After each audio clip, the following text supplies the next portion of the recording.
అందరికీ నమస్కారం అండి. దయచేసి మన వీడియోలు చూస్తున్న ప్రతి ఒక్కరూ లైక్స్ అండ్ సబ్స్క్రైబ్ చేస్తే నన్ను కూడా ప్రోత్సహించిన వారవుతారు. దీంతో మరిన్ని మంచి వీడియోలు చేసే అవకాశం కలుగుతుంది, గమనించగలరు. ఎవరి మనసు మంచిగా ఉంటుందో వారి తలరాత చెడుగా ఉంటుంది. ఇది నిజం. నీ వ్యక్తిత్వం అవతలి మనస్సుని తాకినప్పుడే ఒక బంధం బలపడుతుంది, లేదంటే పరిచయంగా మిగిలిపోతుంది. దాచిన రూపాయి నిన్ను ధనవంతుడిని చేస్తుంది. దానం చేసిన రూపాయి నిన్ను ధర్మాత్ముడిగా మారుస్తుంది.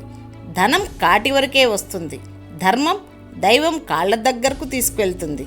బంధం బాగున్నప్పుడు అన్ని విషయాలు నీకు చెప్తారు. అదే బంధం చెడినప్పుడు నీ విషయాలు అందరికీ చెప్తారు. ఇదే లోకం పోకడ.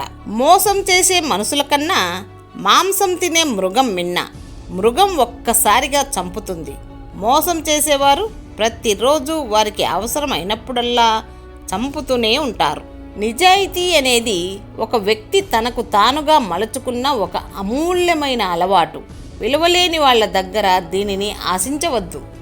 కాలం కలిసి రానప్పుడు ఎంగిలి ఆకు కూడా ఎగిరెగిరి పడుతుంది. కలిసి రానప్పుడు మౌనంగా ఉండడం ఉత్తమం. ఎక్కడైతే మనం నలుగురం కూర్చొని ఐదవ వాడి గురించి తప్పుగా మాట్లాడతామో అక్కడి నుండి మనం వెళ్ళిపోయిన తర్వాత మిగిలిన ముగ్గురు కూడా మన గురించి తప్పుగానే మాట్లాడతారు. ఒకరిని తొక్కి ఎదగడం గొప్ప కాదు. ఏ తప్పు చేయని వారిని బాధ పెట్టి సంతోషించడం గొప్ప కాదు. ఒకరి పతనం నువ్వు చూడాలనుకుంటే నీ పతనం పైవాడు చూస్తాడు. ఒక్కసారి మోసపోతే అది మన తప్పు కాదు, రెండోసారి మోసపోతే అది మన తప్పు.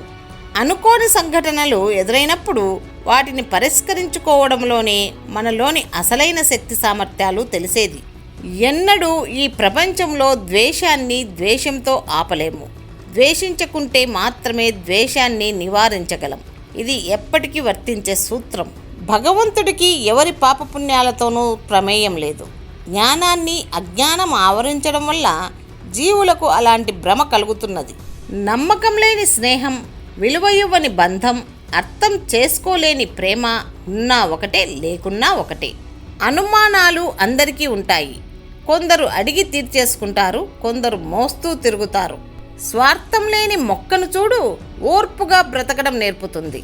విజయంలో వినయాన్ని చూపుతుంది, ఓటమిలో సహనాన్ని చాటుతుంది. ప్రేమించిన బంధంలో బాధ్యత లేకపోతే నువ్వు ఎంత ప్రేమ చూపించినా అక్కడ ఏమీ కనపడదు. సంపాదన శాశ్వతం కాదు, మన జీవితం శాశ్వతం కాదు.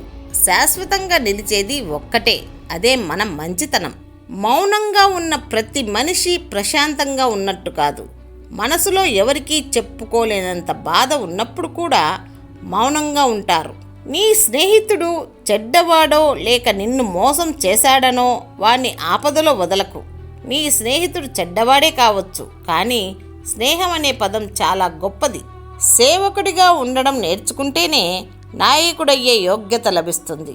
ఎంత ఒదిగి ఉంటే అంత గొప్ప స్థాయికి ఎదుగుతాం. మనకు అప్పుడప్పుడు అనిపిస్తుంది, మనకే ఎందుకు ఇన్ని కష్టాలు అని.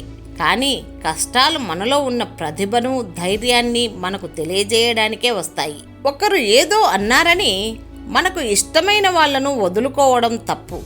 మంచి చెడులు తెలుసుకోవడం నీ నిర్ణయమే కావాలి, కానీ ఇంకెవరి అభిప్రాయమో నీ నిర్ణయం కాకూడదు. బాధను పంచుకుంటే ఆవేదన తగ్గుతుందేమో, కానీ అర్హత లేని వారి దగ్గర ఆ బాధను పంచుకుంటే దానికి పదింతలు నువ్వు మనోవేదన అనుభవించక తప్పదు. జీవితంలో ప్రతి కష్టానికి ఒక కారణం ఉంటుంది. అలాగే ప్రతి కష్టాన్ని దాటడానికి ఒక అవకాశం ఉంటుంది. ప్రేమ అనేది వర్షం లాంటిది. మొదట్లో ఆనందాన్ని ఇచ్చినా చివరికి రోగిని చేస్తుంది. స్త్రీలు కానీ పురుషులు కానీ అప్పుగా ఇచ్చిన డబ్బును కానీ వస్తువులను కానీ తిరిగి అడగడానికి సిగ్గుపడతారు. అలా సిగ్గుపడకండి. మీ డబ్బును కానీ వస్తువులను కానీ సకాలంలో క్లెయిమ్ చేయండి. మీ మొహమాటం మీకు సమస్యగా మారనివ్వకండి.